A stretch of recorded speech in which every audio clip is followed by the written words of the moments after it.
So tell us about the goals that you set for Habib, and what were these goals, and how did you communicate it to the child?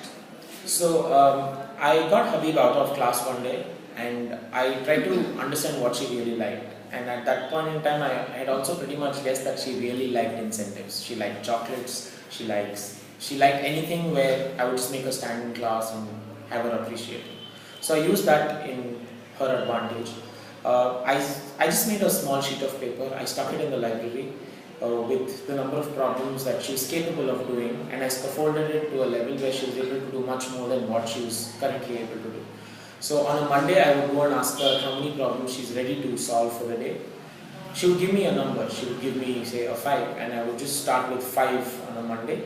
I would make it 6 on a Tuesday, a 7 on a Wednesday, and I would gradually increase it to increase her stamina to about 12 or 13 on a Saturday. So towards the end of every day, if her goal was met, I would put a star against the number of problems that she had solved for the day. And towards the end of the week, she would monitor it herself and say, Bhaiya, I have about 6 problems to solve today or 7 problems to solve today. And she really wanted the star because she was somebody who loved incentives. Towards the end of the week, if she had stars on every single day, she would take that tracker of hers as a progress card, go home, show it to her mother, and feel really happy about it. So this not only helped her understand that she was capable of doing something, but it also encouraged her to go back home and do this over and over again with her mother. And the other most important thing I did was stay in touch with her mother all the time. I would speak to her mother twice a day just to tell her where she was and how she was progressing. And her mother started showing a lot more interest because she realized that Habib was able to do something now and started giving her more work at home. So, what were the changes in behavior that you noticed after this intervention? Habib was able to concentrate a lot more in class. She would, even though she didn't really know an answer, she would at least try and attempt to solve it because she knew that she was able to do something now. Her behavior in class changed. She was not the distracted kid anymore. She would not peek into someone else's work. One, because I started giving her work that she was able to do. I was not trying to push her to a level where she had to again go back to where she was. So she was completely on her own. She was able to do everything by herself now. And over time, I noticed that it was not only a change with her behavior, but it was also a change with behavior of the other kids around her. So, there were kids who had literally written her off in class who started coming forward to help her because they noticed that she was able to do something. How did you monitor progress with Habib after you had set these goals? What did the progress monitoring look like? The progress monitoring was in form of a tracker. So every time I put in a star on a tracker, she realized that she had done it for the day, and she would come back to me and say, "Hey, I need more problems to solve."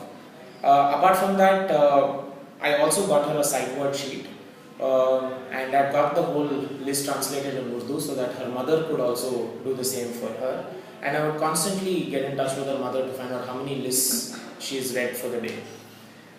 Since her mother was not very well educated, I think translating it into Urdu helped because she was able to find out if Habib was reading the right word.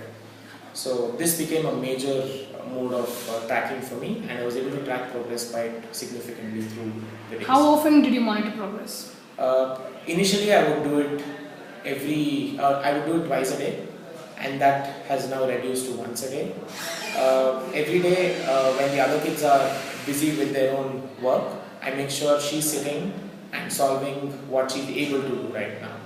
And I never gave her an opportunity to simply sit and waste time in class, which is exactly what was happening before I started doing something else. So tell us about how the perspectives of the children in your class change and how the general culture of your class changed. Talk to us about that and how their behavior was before and how it changed after that.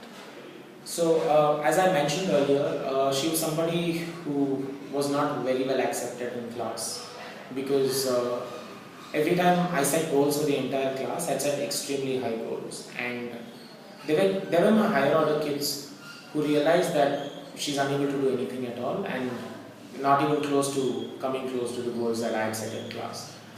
But over time, when I started I started involving her with a lot more. My lower orders started working with her and pushing her higher. When my lower orders started seeing progress, I started involving my higher orders to sit with the lower orders and Habib to push her a little more. So it turned out to be a group effort where I was just standing there and monitoring while my kids were encouraging Habib to do more and more. And when they started realizing that she was beginning to show progress, they started including her and she became a part of the class a lot more. And there was a deeper relationship. There were kids who voluntarily came and asked me if they could give problems because a teacher was absent in class. They would take chalk, write, put up a few additional problems on the board. They would give her pieces of chalk where they would sit and count. They would guide her if she was wrong. And since all of them knew that she was a very, very emotional kid, nobody would even raise their voice. They would quietly tell her that, this is not the way that she's supposed to solve and teach her the right way of doing it. So it developed a wonderful culture in class, and I think that was one of the biggest achievements in terms of setting the right tone for the class, because when I entered class, I always wanted to make sure that all kids were humble, irrespective of how they were able to do things for themselves. And I think this actually set in that tone.